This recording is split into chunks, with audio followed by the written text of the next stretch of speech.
Hey, good afternoon, everybody, and thanks for joining us today for a discussion of public policy responses to this unprecedented COVID-19 outbreak.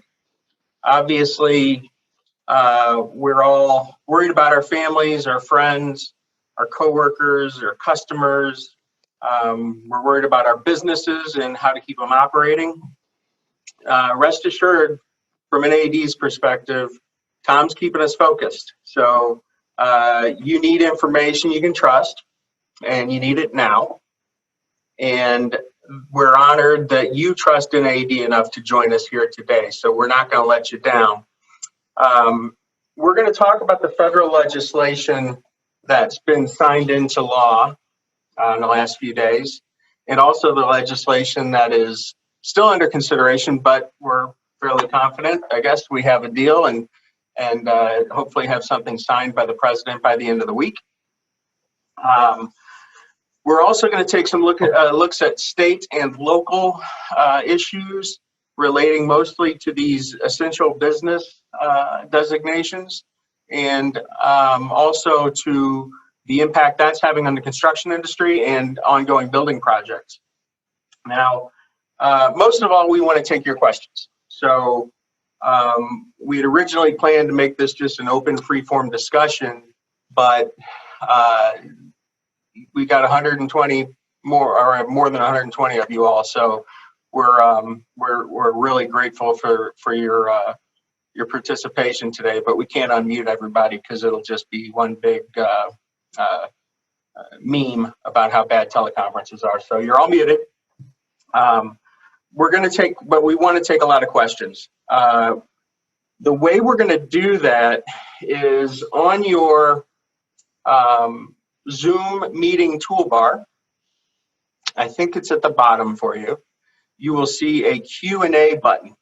Now, when you click that Q&A button, you'll be able to enter a question, and you can do it anonymously if you want, but you know, I know a lot of you folks already, so it'd be better if you gave us your name on your question, because then that would allow us to have a little more easily have a little dialogue.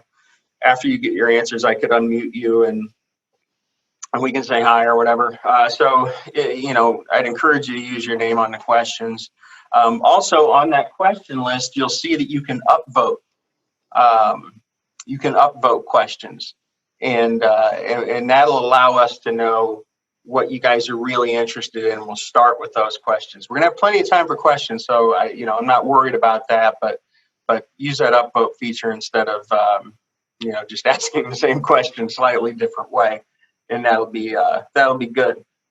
Now, we've got some superstars with us on the line today. But none of them has the grasp of the hundreds, scores of state, local, county, municipal orders that are in place. I think we've got about as good between us a good a grasp as anybody on these things. But there's just going to be some we don't know about, and we're not going to be able to help you with. But we'll keep track of everything, and we will try to get you answers to all your questions, even if we can't get to them on the call. Now, having said that, the other thing that everybody always wants to know on these webinars is, are we recording it? And yes, we are. And we will host it on NAED's COVID-19 resource page, along with any slides that you see today. So you'll have access to that. Now, if we give you an answer and it's not clear, or you want to put a different spin on it, even though everybody's muted, I should be able to see if somebody's raised their virtual hand on your toolbar down there. So if you raise your virtual hand during that Q&A part, I can unmute you momentarily while you answer. And if you're mean, I'll mute you right away. So who's with us today? First, I'll introduce, and I'm going to introduce all of you at once. So take your bow real quick. First with us is Ian Reynolds, and Ian is NAED's general counsel and has been for 2 years. Before serving as our general counsel, Ian was an attorney at Emerson here in St. Louis. So Ian's been a great help to me on our GR stuff. I realize that I keep looking at my picture, which is very distracting. I need to look up at the camera. So Ian's with us. He's been with us for 2 years, and he's been a great help to us. Also with us is Palmer Schoening, and Palmer is sporting a COVID-19 beard because he's practicing social distancing from his barber. But Palmer is the chairman of the Family Business Coalition in Washington, D.C. Palmer runs around the country killing the death tax. So we owe him a debt of gratitude for that. Palmer and Alex do a great job fighting the death tax at the state and federal level. Palmer's a Hillsdale College guy, and if you're a talk radio person, you'll know what that means. And he's one of the lobbyists representing us there in Washington, D.C., so we're lucky to have Palmer with us today. Along with Palmer is Alex Ayers, who is executive director of the Family Business Coalition. Alex is what we refer to as a policy geek. He knows a lot about everything, including farming and how to wear cowboy boots with a suit. Alex works for us in DC as well. Ryan Ellis is with us, and Ryan is not sharing his video, but I can trust you that he's a shockingly handsome man. Ryan is a Washington Examiner columnist. He is also senior tax advisor at the Family Business Coalition and president of the Center for a Free Economy. His tax policy analysis has been featured on Fox Business, Reuters, Bloomberg, Forbes, and many other national outlets. Ryan is an enrolled agent, meaning the IRS designates him as one of the top tax experts practicing today. Doesn't mean he works for the IRS, so don't freak out. And I like to think that if Ryan can't answer your tax question, you've probably phrased it wrong. So we're glad to have him with us today. And last but by no means least, I would welcome our fearless leader, President and CEO of NAED, Tom Neighbor, who wanted to say a word before we get going. Hey, Tom. All right. Well, thanks, Ed. Thank you, everybody, for participating. I hope that everybody is safe and staying healthy, and both your families and your work families are doing well in this crisis.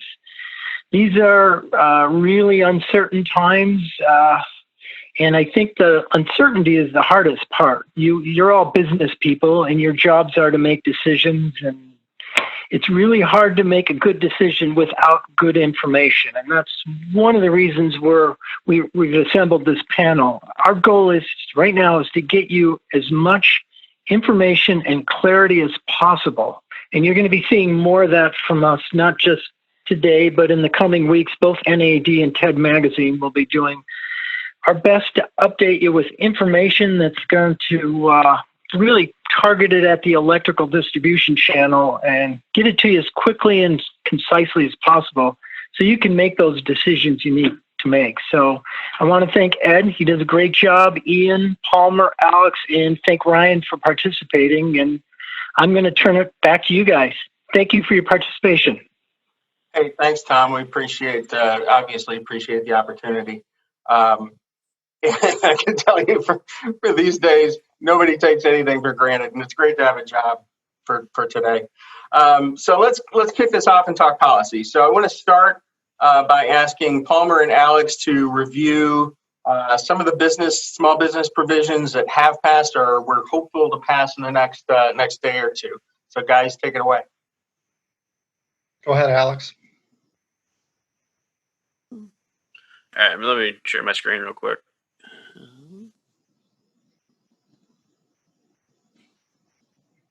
All right, so we want to talk about two bills, really. One that was passed last week, and that is the Family First Coronavirus Response Act.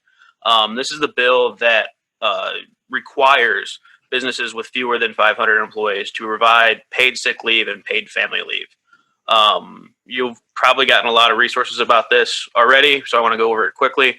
There's also a lot of resources, I believe, already on the NAED website on this bill. I remember how to, there we go.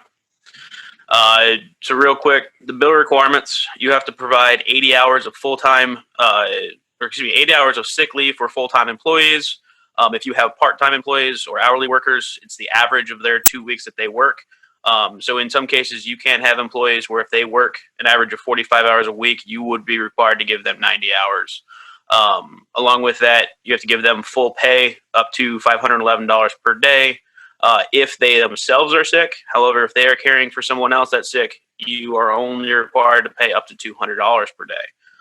If that is, say, caring for a child or another family member, or if they are in a required quarantine by a state or local official. On top of that is paid family leave. This is where you're required to give up to 12 weeks of paid leave. Technically, only 10 of that is paid. The first 2 weeks are either going to be paid for by the paid sick leave or another form of leave. And this includes everything from quarantine to caring for children affected by COVID-19. They don't just get to take family leave for any reason. It all has to be related to coronavirus. But there are still a lot of things that they can be required to take. All of this is paid for through a series of refundable tax credits. All this information is already on the website, but the major thing is that what you will do is you will either get an advance from the Department of Treasury or not pay your employer side of payroll taxes. So that's 6.2% tax that goes to Social Security. You can keep that money in the business in order to pay for their sick leave. All of that is refundable. So if you have more than what you have in payroll taxes that you owe, the Treasury will literally cut you a check to pay for it. Per employee, that maxes out, if you hopefully can see my mouse, $5,110 for sick leave, $2,000 for care leave. That's all under the sick leave part, and then up to $10,000 for the paid family leave. This is all refundable. There is a question that came in. I think it's timely. This is for employers with fewer than 500 employees, correct? Yep. If you have more than 500 employees, and there is some guidance out on how to count that, so you don't have to count things like independent contractors, but even if people that are on leave, you still have to count those, things like that. But if you are above that 500, you are not required.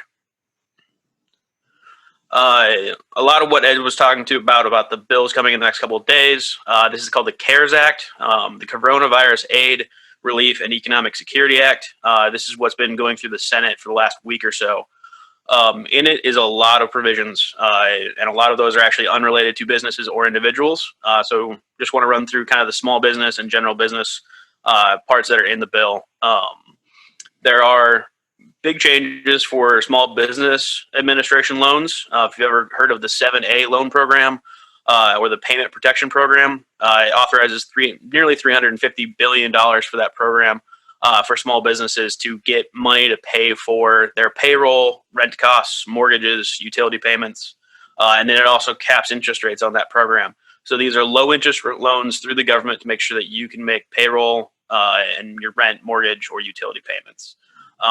They are also giving a very generous loan forgiveness program, not only for SBA loans, like the one I was just talking about, but also private loans. So if you took out a loan prior to February 15th to make payroll because of issues with coronavirus, up to 8 weeks of that loan can be forgiven. And basically what it is SBA buys the loan from the lender, and then they forgive it as an SBA loan.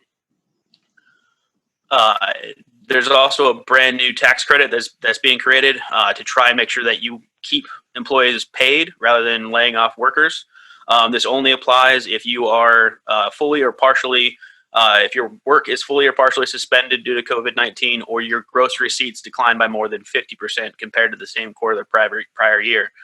So there's lots of opportunities out there if you are seeing issues with your money coming in or not enough work to stay open. They will literally pay you to try and keep employees on. Also, on top of that, they are delaying payment of employer payroll taxes. If obviously, when I mentioned before with the paid sick leave, there's a chance that it'll all be edited anyways if you have a lot of employees sick. But if you don't, they're allowing you to keep the employer half of that. So that's 6.2%. However, that money will be due eventually. It is required that at least half of it is paid before the end of 2021, and the second half is paid before the end of 2022. So this is just a deferral. It's not an elimination of the payroll tax. So that way that money still gets paid eventually, just not right now. Big one is net operating losses. basically the changes from the Tax Cuts and Jobs Act, they undid those for both corporations and pass-through entities. So if you have any net operation losses from this year or the 2 previous years, you can carry that back for 5 years and get money back off your taxes. Basically, it's just another way to get cash flow and liquidity into the businesses. Also, one of the big ones that we didn't like was changes to the business interest deduction. Previously, that had been capped at 30% of your taxable income. That has now been increased to 50% of your taxable income. And this is another big one for us.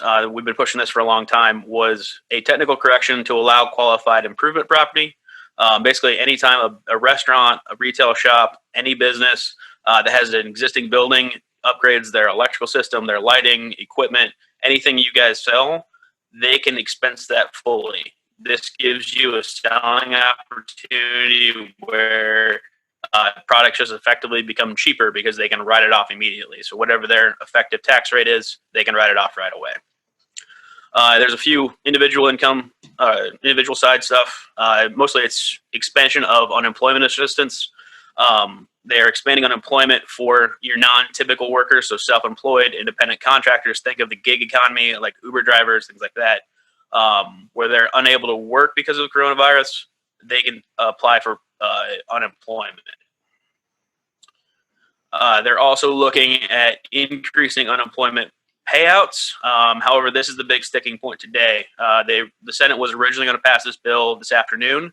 That has been delayed because they see this increase in unemployment compensation as potentially making it so workers could make more money by getting laid off and going on unemployment than maintaining their current payroll. So they're trying to come up with a fix for that, but hopefully that'll be fixed today.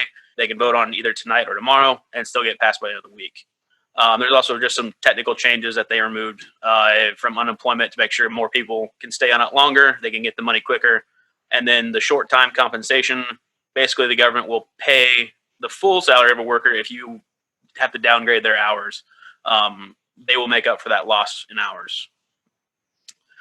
Well, a lot of what you've been hearing, stimulus checks, they do allow that. That is $1,200 per individual, $2,400 per married, along with a $500 per child. Basically, this is a great graph put out by Tax Foundation showing you how much money that you can get based on the number of people in your family adjusted by their gross income. So you'll see that once you make a certain level of income, that slowly falls off to zero once you're above those rates. The last two parts, if anyone needs to pull out money from their retirement accounts early, they're allowed to do that. It waives the 10% early penalty. And as long as you pay it back within 3 years, you won't be taxed as regular income. If you don't, that taxation is over 3 years. And then lastly, if you know anyone that already has to take required minimum distributions from retirement accounts, maybe a parent or an older member of your company, those are also suspended through the end of 2020. So I want to give you guys those updates. We're expecting, like I said, that bill to be passed hopefully tonight out of the Senate, maybe tomorrow. Get the House to do a very quick voice vote before the end of the week and have the president sign it on Friday. So that stuff will hopefully be getting out to you very quickly. All that information will also be posted to the website.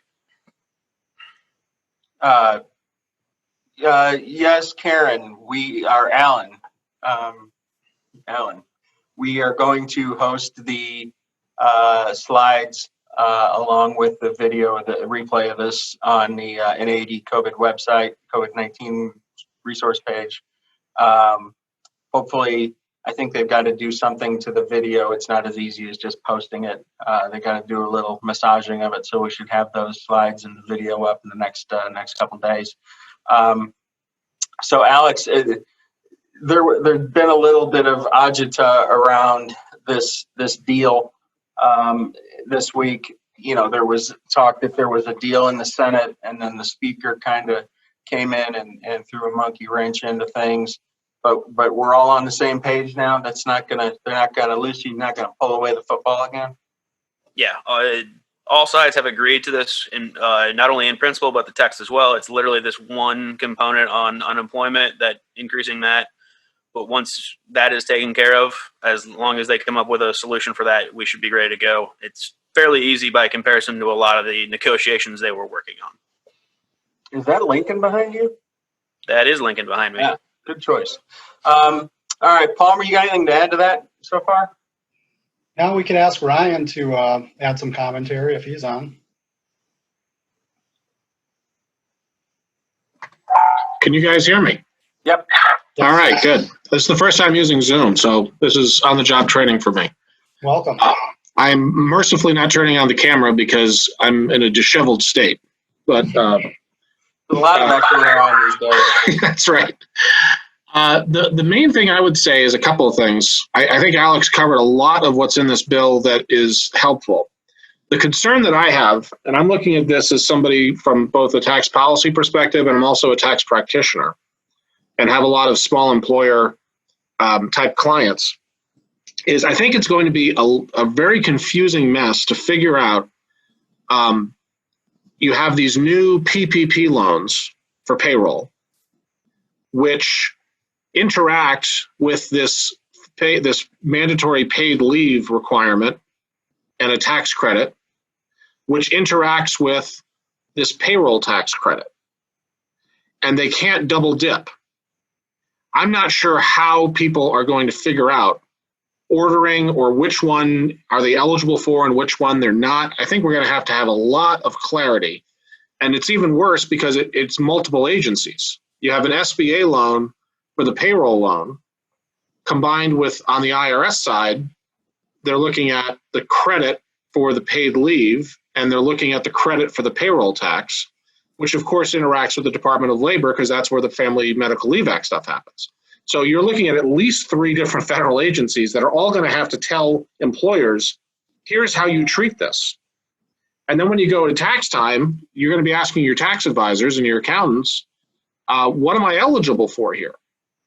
Am I eligible to take the credit? So I'll give you a good example. Let's say you receive a PPP loan and you use it to pay wages. Are those wages eligible for the 100% family leave credit? Yes or no? Are those wages eligible for the 50% payroll tax credit? Yes or no? It's not entirely clear to me. They all say, that they're not, but it's not entirely clear to me what the ordering of that is going to be. It seems to all point toward the family medical leave requirement credit being the one that wins rock, paper, scissors, which is what we're talking about here. But even there, it's confusing because the second bill, don't forget, we're on the third bill right now. The first bill created, this was the Pelosi bill, that created this family leave requirement. The second bill, it gave the administration, I guess it's either Treasury or Labor, the ability to exempt smaller sized businesses. And they haven't determined what that's going to be yet. And now this bill says, by default, you got to do everything with the family medical leave side. So I'm not sure how that's going to work. I think this unemployment thing is a huge problem. I've been ringing the bell on it since this weekend. Anyone that follows me on Twitter saw that I was doing that. And, the usual accusation of being called heartless, of course, came up when I said it, but it's true. One can very easily get a larger unemployment benefit than what your prior salary was. And I'll give you an example of how that could work. So think about your own employees here as we go through this. Suppose you have somebody working for you that makes $40,000 a year. Under this bill, if they're laid off, they go on unemployment. Let's say that their unemployment benefit, and this is an annualized number, which I know unemployment's week to week, but for our purposes, we'll do this as an annualized number. Let's say they can get $20,000 a year from unemployment. Which, if you think that's a lot, it's really not. In Virginia, the maximum unemployment benefit is $375 a week times 52 weeks is $20,000. So there we go. So we've got somebody that is getting $20,000 in unemployment benefits. What this bill says is that whatever the state level is gets plussed up by $600 a week. So let's do some math here. So if you're getting $400 a week from your regular unemployment benefit, and this bill says you're getting another $600 a week, that means you're getting $1,000 a week. If that's over the course of a year, you're getting 52 grand. Don't forget, our employee that we're talking about here, his old job that he just got laid off from paid 40 grand. He's getting paid an extra $12,000, which is a huge raise for him conditioned on his not coming back to work for you. This is going to create a huge, huge problem. And this is not a theoretical issue. We saw this back in 2011. We had to unwind supplemental unemployment benefits in 2011. We were accused of being, cold, heartless bastards, and oh my God, you hate the poor. But what turns out that it was only when we took away these supplemental unemployment benefits that workers that were right on the marginal area here decided that they needed to go and find a job. So the people will come back and say, well, this is just a temporary provision. This is only for 4 months. Well, what's going to happen in 4 months when we have 10% unemployment? Congress is, of course, going to reauthorize this they usually do it 13 weeks at a time. That's historically what they've done, which is to say another, 4 months, I guess, or 3 months. They're going to do this 3 months, 3 months, 3 months at a time.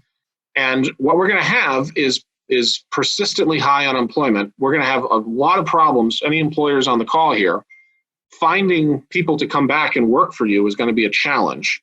Attracting your old workforce that you may have had to lay off and is now on unemployment to work for you is going to be a challenge. So that is something that I think is a huge problem. I don't think we're going to be able to prevail on it because nobody really worked on it ahead of time. I think the time to fix that was when we negotiated it with Wyden over the weekend. But I think those are the problems. Everything else Alex got into, I think, is absolutely on point. QIP is a big deal. I don't think it's a big deal necessarily for those on this call, but it's a big deal in the economy. Think of your restaurants, think of your retailers, think of, the other category that gets left out a lot of there is leasehold improvements. So if you're leasing and you've made an improvement, that now is expensable. It's no longer a 39-year depreciation. It's fully expensable. Definitely big for the customers. Right. That's right. So I think Alex got into all of the provisions of it pretty well, but those are the two things I really wanted to highlight based on reading the bill. Now, Alex, didn't you say that there were still some negotiations around that language, or did I misunderstand? That is what they're trying to work out a solution to. I literally just read a tweet that says Bernie Sanders is willing to try and hold up the entire bill if they don't allow this to move forward with the $600. So it looks like, don't get me wrong, Bernie Sanders is not speaking for the majority, or excuse me, the minority leader, but he is willing to try and put a hold on it. So there's still some negotiation going on, but hopefully they'll get a resolution rather quickly. I think the minority leader would much rather move forward with some protections than delay the bill any longer. And in the Senate, one member can hold. Have they already proceeded to the bill, or can somebody filibuster? Or? No, so we still have to do a motion to proceed. That was what the Democrats held up on both Sunday and Monday.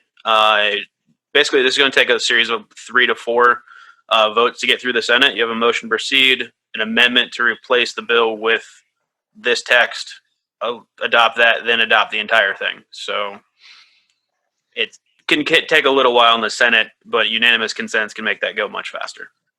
Right. And there's a simple fix to this, by the way. And by the way, the fact that Bernie Sanders is willing to lay down in traffic over this tells you exactly how bad this is.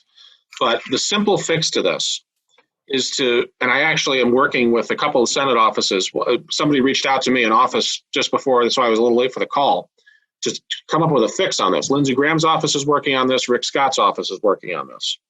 The way you fix it is you say the sum total of your state unemployment benefit plus the $600 cannot exceed the salary that you left from your job. It's as simple as that. It's actually a very, very simple fix. This is not an accident. The Democrats who wrote this over the weekend did not do this as an accident. This is Yang bucks. This is Bernie Sanders stuff. This is exactly on purpose. This windfall is to keep people on the dole. It's really not. This is something where they knew exactly what they were doing, and I think unfortunately whoever was dealing with this on the Republican side got walked down a blind alley. So hopefully we can get a fix there before they move forward. The other thing I wanted a little bit of clarification on was this, Ryan, this thing you mentioned about, which agency, which set of rules sort of takes precedence. there's got to be some historical guidance about how they handle things like that before, I'm guessing, right? Or, I mean, it may not be formal, or is it legal? I don't understand. Is there a precedent for this, or it has to be? Yeah, I'm sure there is. The problem is that we are all drinking out of a fire hose right now. If you are the government, you don't have time. We don't even have all the final tax deadlines for everything yet. So, as an example. So if you're asking the government to coordinate this FMLA program that is a Department of Labor thing that involves a tax credit at the IRS over here, with this payroll tax credit over here, with this new PPP loan from SBA over here. And by the way, you're a business owner. You have to decide what you're doing today and how your payroll is being subsidized, which is all we're talking about here. Which of these three ways is this week's payroll getting subsidized? And I don't think there's a clear answer to that yet. So I think that's the real problem. Because as a business leader, you're trying to make a decision as to how can I most efficiently operate, keep people employed, make the most use of my cash. And if I have these competing things that I could take advantage of, and it's not clear to me which one makes the most sense, or it's probably not clear to me that I can't just use everything, that they don't stack, as we say. That seems like a problem. It seems like something that's going to make this a little harder to really help people. Maybe part of it is self-correcting. Let's say you're applying for a PPP loan with SBA, and one of the questions is, hey, do you have X number of employees that were around? And they'll say, well, actually, you're not eligible because you have to do this FMLA thing. Go here. That might happen. But then there's a lot of employers who are like, wait a minute, I was promised that I was going to get these loans in order to make payroll this week. And now you're telling me I have to apply for a refundable credit? Right. I think it's going to be very confusing because Congress is in such a hurry here. The answer was yes and to all these ideas. And now we have uncoordinated support for employers. All right, Ryan, on that cheery note, but that's what we're facing, right? It's reality. Reality wins. I want to remind everybody that there is a question and answer box where you can enter your questions, and we will get to them as we go along. I see my buddy Rocky's got one for us a little bit. We'll hit on a little bit later, but I want to move ahead right now to my buddy Ian, and we want to talk about some of these essential business issues that we've been hearing a lot from you guys about this stuff. So if you're confused about it, you're certainly not alone. It got real quiet on the public policy front for quite some time, and just since this thing has happened, there's a lot of unknowns out there. So we want to talk a lot about that. Ian, why don't you take that away, and we'll have some more discussion around this essential business issue. Sure. Thanks, Ed. So one of the main reasons why the legislation that Alex and everybody has been talking about and the stimulus package is even needed in the first place is due to the social distancing recommendations and the various shelter-in-place policies that the state and local jurisdictions have enacted. I think we currently have around 40% of Americans that are under one of these more strict policies where only certain activities are allowed. And as Ed said, these are typically classified as essential businesses or essential activities. And so I'm sure it's impacting a lot of you in some way. And in order to help address that, NAED and industry partners, NEMA, NECA, IEC, NAILD, NEMRA, all banded together last week in lobbying efforts for the entire industry supply chain to be classified as essential. And what we've seen so far is a lot of jurisdictions are looking to the only federal agency that's issued guidance on this, the Cybersecurity and Infrastructure Security Agency. And the silver lining here is really that most of our members have been deemed essential in the local jurisdictions that we've looked at. But there are some areas of concern. For example, some jurisdictions like Pennsylvania have limited construction. So NAED has joined efforts to get that reversed as soon as possible. And this will be an area that we continue to lobby on.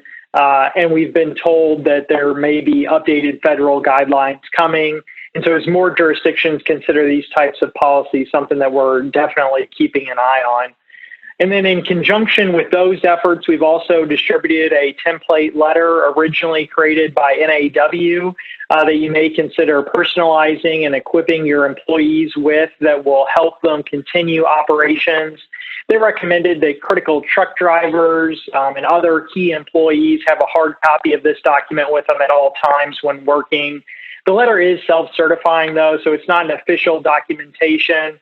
And of course, it's always prudent to have your own counsel review these types of documents that you share with your employees. But all of those resources, like Alex mentioned and Ed before, are on the NAED's webpage. The very first thing you see on NAED.org is our COVID-19 response, and you can find that information there. I'll be interested to see what you guys are commenting on and how this is affecting your businesses and any tips that you may have at the end of this. But with that, Ed, I'll turn it back over to you. Hey, we had a few questions come in and we answered them on the chat box, but we'll go back through those and answer them for everybody. We'll hold off on answering any more questions, but keep them coming in on that Q&A screen so we can tackle all those together. I think Alex was going to talk a little more about that essential business and sort of the state of play there. Yeah, as Ian mentioned, it's interesting to see how, while distribution, generally speaking, across the country has been allowed to be an essential business, it's your customers that are actually being affected more. One of the actual great resources that I can share here real quick is through the contractors themselves. They've put together a map of states that show, Pennsylvania has a no construction ban. Michigan didn't do a very good job in clarifying their order in addition to the Cybersecurity and Infrastructure Security Agency memo. I'm not entirely sure what's happening in Vermont. That one's new to me.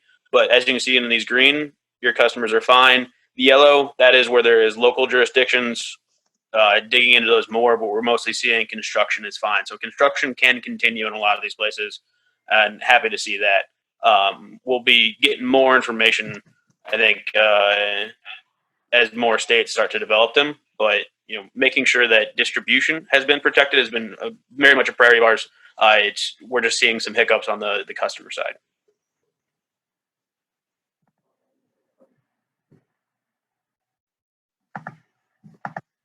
Ed, I think you're muted. Yeah. Hey, thanks, Alex. And I think my buddy Greg Smith's out there somewhere, and if anybody can tell us what's going on in Vermont, he can, because I don't think anybody ever knows what's going on in Vermont for sure. We got another question from my buddy Jeff. Is there a map for commercial construction similar to the one shown for Resi? Good question. I don't have an answer to that. That one was from NAHB, the National Association of Home Builders. So obviously, where their bread's buttered. We'll look into that one unless one of you guys has an answer there. So generally, commercial construction is a lot more protected. The Cybersecurity Infrastructure Security Agency, their memo did talk about all building maintenance being required. They also said anything for the health, sanitation, and essential operational residences. So you will see a lot of repairs going on. I should clarify that. It's just new construction and residences that are being affected. Pennsylvania, actually, all infrastructure is out the window. Roads, bridges, buildings, houses, all of it. They were very bad in that one. But a lot of them that use that CISA memo, generally speaking, buildings and those types of infrastructure are protected, just not necessarily home construction. Right, and that Pennsylvania thing that I think Ian referenced, that's the IEC local chapter out there that's kind of running point on trying to get them turned around. And obviously we're supporting that along with the rest of our channel partners. I guess let's jump to a couple of these questions. I'm going to circle back here and kind of run through the ones we've already answered. Well, actually, I'm not, because I have to start with the ones that are open. So we got that one for Jeff. Justin King is asking if we can put the link to that construction map in the chat. Alex, can you do that? Yep. I mean, if anybody can, you can. And John Tarleton, something is happening with my question and answer box, and it's a little, it seems to be frozen. So I'm just going to roll with this the best I can. Jeff says the Pennsylvania and Boston examples are exactly why a map for commercial would be an awesome resource. So yeah, it makes sense. We'll do what we can to try to see if we can find a resource like that, or maybe we can work with some of our partners and make one from scratch, so to speak. If there's any other presenters who have access to the question and answer box, mine is frozen, so I can't go to those that have been answered and read them. Can anybody else? Yeah, I've got it open. Why don't you guys read The question from Rocky was, who determines when an employee can take the 2 weeks of paid time off under accordance with the Family First Coronavirus Act? Does the employee just decide, or do they have to show that they're following recommendations from a doctor? Like Ryan said, there is a somewhat requirement that there be a doctor, but basically, if you trust them that they're sick, you can do it. Otherwise, you can require a doctor's note, is what I understood. There's not yet DOL guidance to give us a really firm idea. But what was in the bill was there was a lot of leeway. I'll put it that way. Ryan? I don't have any guidance at all on that right now. There's if you look at the first, which is really the second bill, the House bill that was expedited, it says what a worker qualifies for. And it gives a lot of the discretion to the Department of Labor and to the Department of the Treasury to determine, exactly the whys and wherefores of that. The problem is that's only going to be able to be analyzed in retrospect after you've already made the payment. I think what's honestly going to have to happen here is if you as an employer are committed to making payroll, I think you're just going to have to make payroll. And you're going to have to wait for some rock, paper, scissors clarification on this stuff. And there's a lot we don't know right now. There's a lot, but here's what we do know. This is the good news. There's the flip side. You are either going to get the rock, the paper, or the scissors. We just don't know how it's going to work. But you will get the rock, the paper, or the scissors. So you are going to get some help with payroll if you're making it. I'm wondering what the sort of the calculus there might look like for an employer.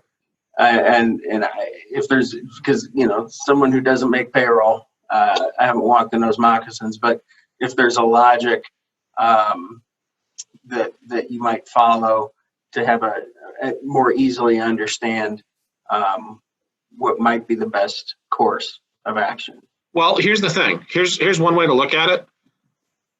If the rock, paper, scissors win is as I suspect, which is the family medical leave mandate, that's going to have, best case scenario, 100% tax credit. Worst case scenario is 67% tax credit for payment of those wages.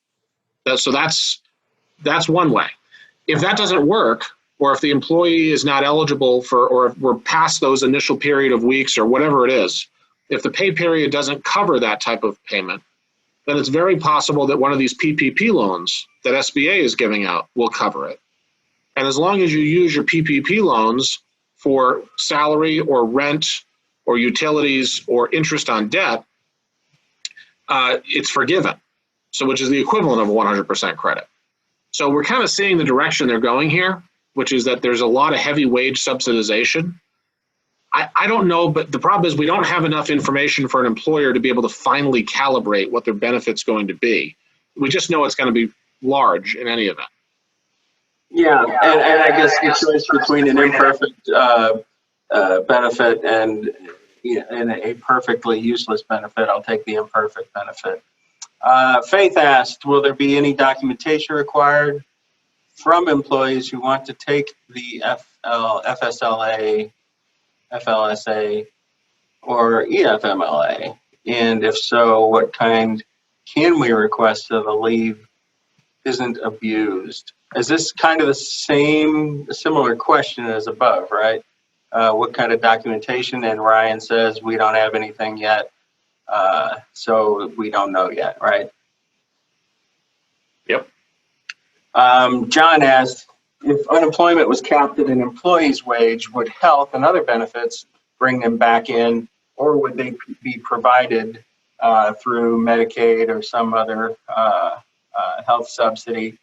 And Ryan says, I think as long as unemployment insurance plus the $600 plus up is no higher than the wage level, the enticement of health benefits would be helpful. But if it's a huge subsidy, it's not going to be enough. All things being equal, if you're the kind of person who's trying to make the calculus, if you want to go to work every day or stay home, and play Donkey Kong, you're probably, if it's close, you're going to stay home, right? if that's where your mindset is. But certainly something that needs to be addressed. So we have some open questions. I think we got Jeff's there. Jeff is hammering us hard for the commercial map. And I think LeGrand is a source we can go to help make that happen. Aaron Hughes, for a small SBA loan, do you have to apply on the SBA website for approval? Do you know what the approval process looks like? And if the process for this particular loan program is probably not complete yet, is there some sense of what other similar processes might look like would be good enough? Are you better off working directly with your bank? What are the requirements going to be?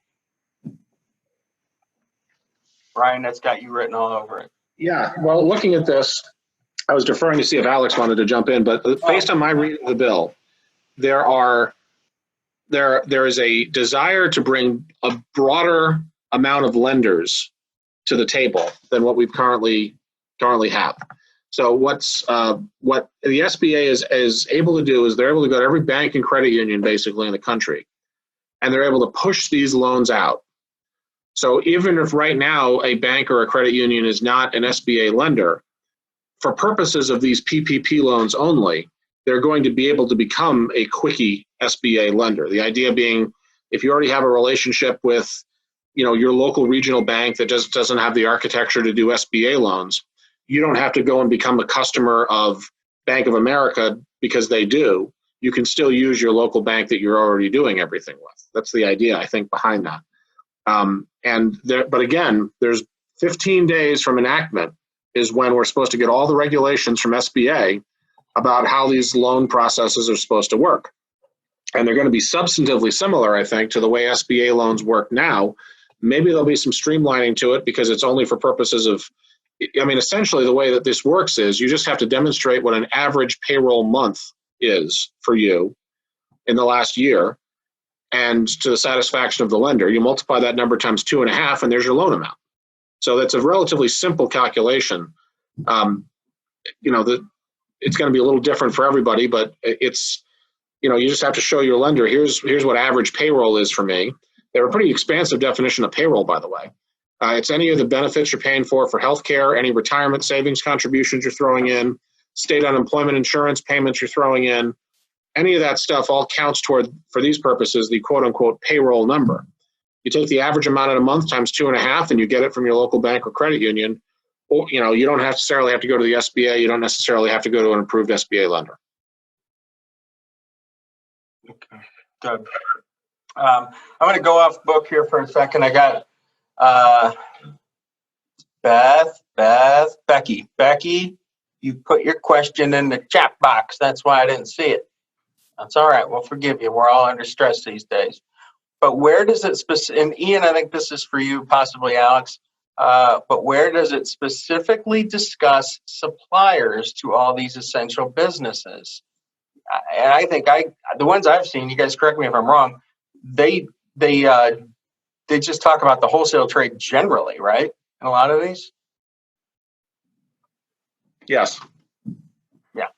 Yeah. So Yeah, that's correct. Different states have different things.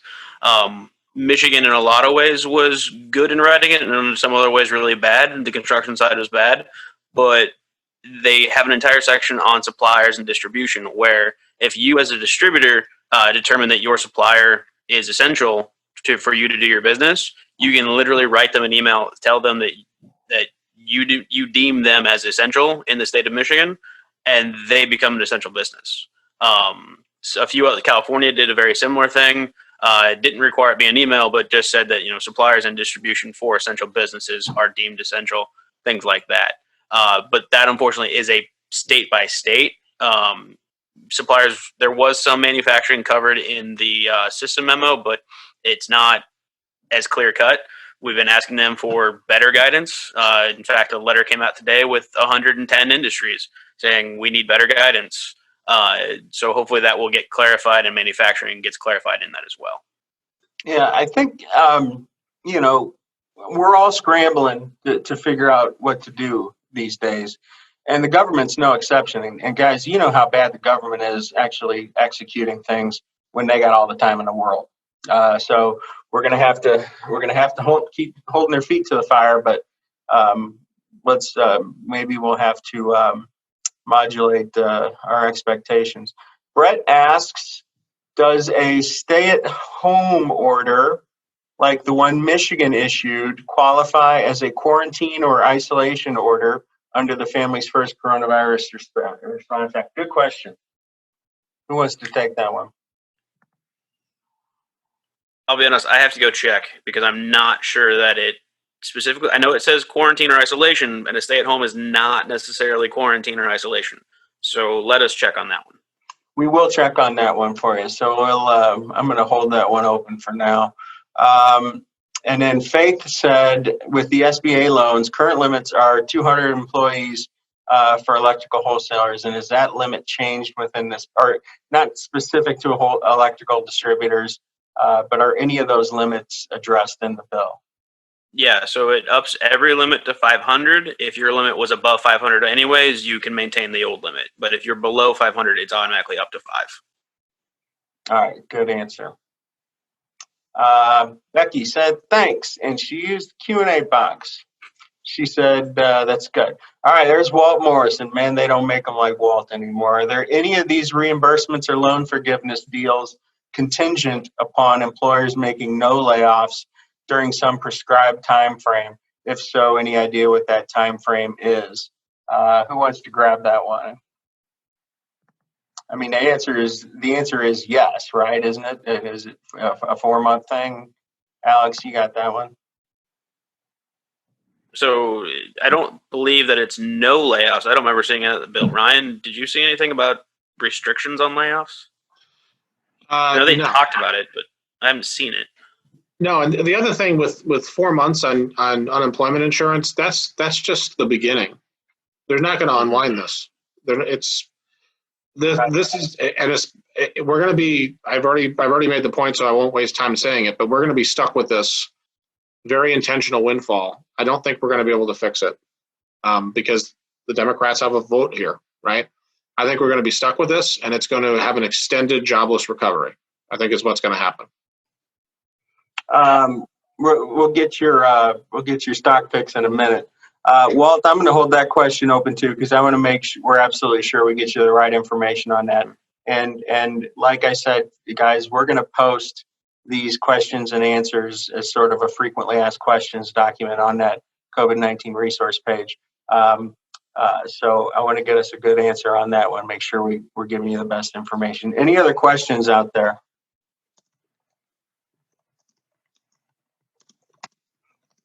All right. Well, I don't see any others, and it's late in the day. I got to tell you, it's great to see so many familiar names in that participants box, and so many of you that hung in towards the till the end there. We're open for business. We're hustling for you, and we want your questions to keep coming. We also want your stories about where there are construction stoppages, or when you get new rules in place that you see from local jurisdictions. Please share those with us. We can share information with the whole organization, with the whole association membership. It's a good opportunity for us to help you guys around the country. So everybody stay safe, stay healthy, stay strong in your business. We'll get through this. I believe we will. And I believe that this industry is going to continue to be a great one for our children, children's children, and forever and ever. I want to thank my panelists. You guys are the best. Good job today. Nobody fell asleep or cursed us in the chat box. Everybody stay safe out there, and thanks again. Keep talking to us. We'll talk to you soon. Bye-bye.